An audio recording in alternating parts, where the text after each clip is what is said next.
The suspect is still talking. He's standing 15 feet away, hands visible, voice calm. To everyone watching, the situation looks under control. Tense, but under control. The officer is speaking. The crowd is silent. Nothing has escalated yet. But the dog has already changed. It heard what wasn't spoken. It saw what wasn't visible. And its preparation has already begun. Not dramatically, not in a way that draws attention. A slight drop in the shoulders, a shift in weight toward the front legs. The breathing, measured and steady a moment ago, has now settled into something deeper, something deliberate. The eyes have stopped moving. The canine handler feels it without looking. A change in leash tension so subtle that no one else would notice it. A low forward pull that has nothing to do with distraction. The dog isn't reacting to what's happening right now. It's reacting to what's about to happen. And it detected this a full 3 seconds before the first visible sign of danger appeared. 3 seconds isn't a long time. In most situations, it carries no meaning at all. A breath, a glance, a moment that passes without significance. But in a high-risk encounter, 3 seconds is everything. When you're in control, time becomes variable.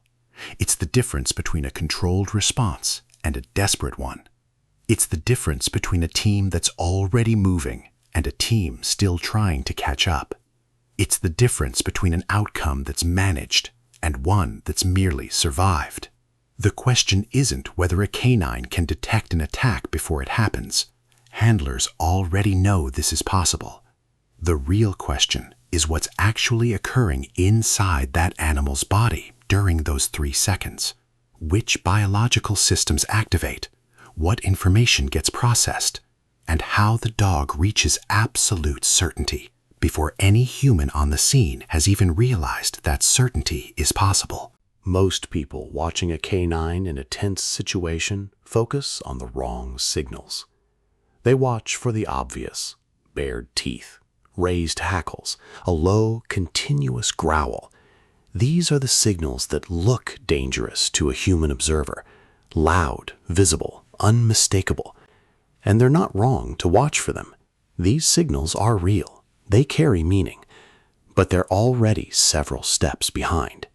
They're already too late. By the time a working canine growls at a suspect, the threat assessment is already complete.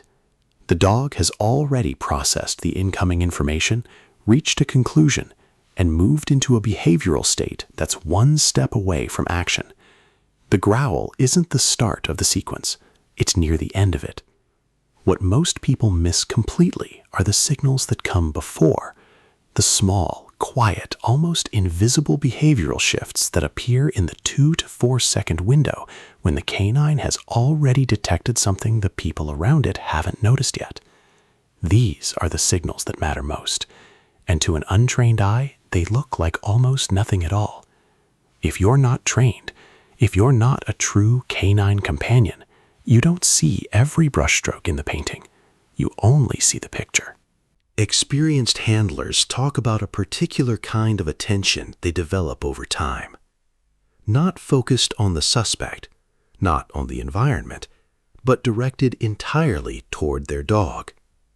An attention that understands every step, every movement, and every behavior the animal makes. They learn to read the dog the way a navigator reads instruments, not waiting for dramatic movement, watching for the small adjustments, the micro shifts in posture and muscle tension that communicate in real time exactly what the canine sensory system is correctly processing. And what those shifts tell them always arrives before anything visible to the human eye.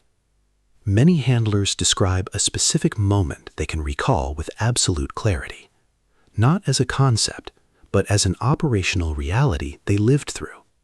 The moment the canine's body changed before the situation changed.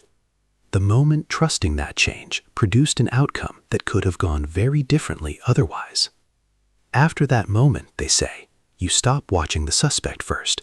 You watch the dog first, because the dog is already several steps ahead. It isn't predicting danger.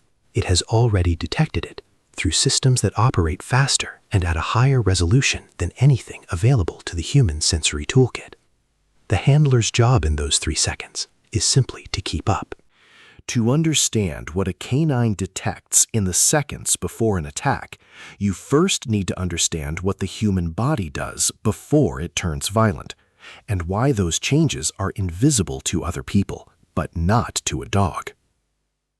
When a person makes the decision to attack, the body starts preparing before any movement begins.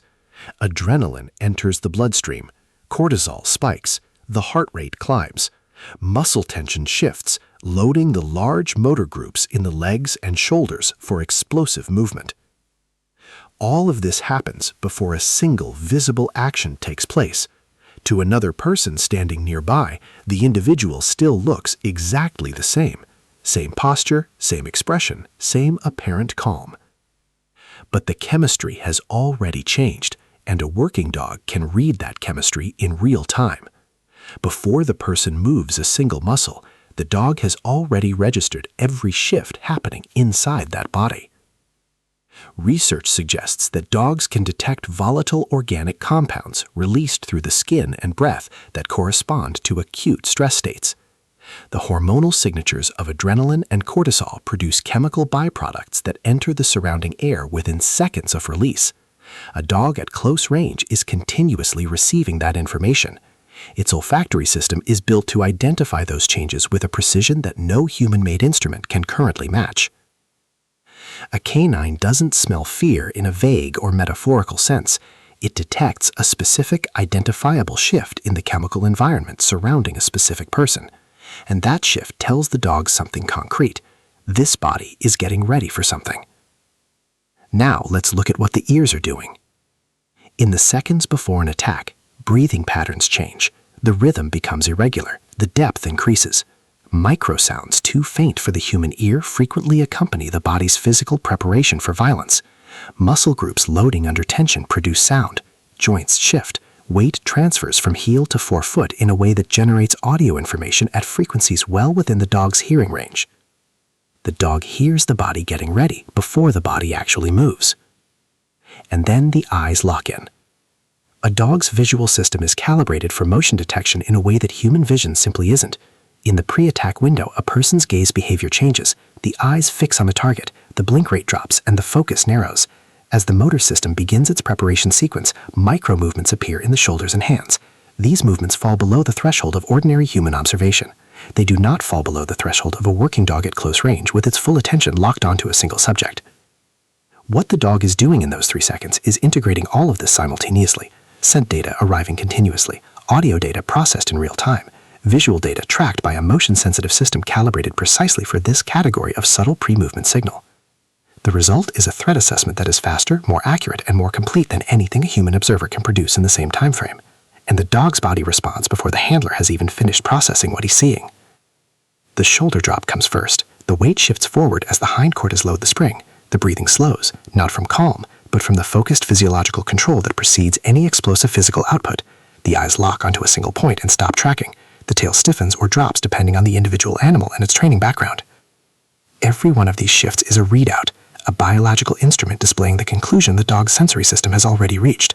A handler who can read those readouts in real time has effectively extended their threat detection window by several seconds. In a close-range encounter, those seconds aren't a small advantage. They're everything.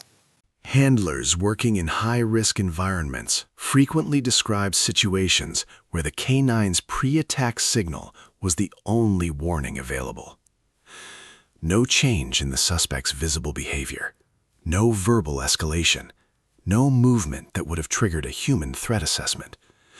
Just the dog, shifting its weight, dropping its shoulders, locking its eyes, communicating in the language handlers spend years learning to read, that the situation had already crossed a threshold nobody else had noticed. Handlers note that the detection window varies based on proximity, environmental conditions, and the individual animal's experience. But consistently, Across operational environments and handler accounts, the K9 registers the body's physical preparation for violence before the violence actually begins. What makes this significant isn't just the warning itself, it's what that warning makes possible. A handler who reads the signal correctly has time to reposition, deliver a final verbal command, and prepare the team. A handler who misses it enters the attack window reactive rather than ready. The dog gave the warning. Whether that warning was received is a matter of training, not a failure of the dog. The K9 had already communicated everything in the language the handler needed to understand. Here's what becomes clear when you truly understand this. A K9 operating in a high-risk environment doesn't function as a weapon waiting to be deployed. It functions as a continuous, real-time threat assessment system, one that processes more information at greater speed and resolution than any human member of the team. The 3 seconds before an attack aren't luck. They're the product of a sensory architecture refined over tens of thousands of years specifically for this purpose, to read pre-violent signals in other bodies, to detect the chemical, auditory, and visual signatures of approaching danger, to communicate that detection through behavioral signals that a trained handler can read as clearly as a spoken warning. The dog isn't ahead of the situation by accident. It's ahead because it was built to be ahead, because in the environments where its ancestors survived, arriving at that conclusion 3 seconds too late wasn't survivable. Modern K9 training takes that inheritance and refines it for a specific operational context, but the core ability, reading a body's preparation for violence before the violence arrives, wasn't built through training. It was passed down. And in those 3 seconds when everything changes, it's the most valuable thing in the room. What you just learned is one layer of what military working dogs bring to the most demanding environments on Earth. There are others. This channel covers all of them. Subscribe, because what comes next goes deeper still into what these animals carry. Subscribe and be our companion on this unique journey, because the next video starts exactly where this one ends. If you have any questions about a feature, please write them in the comments, and your request will be taken into consideration.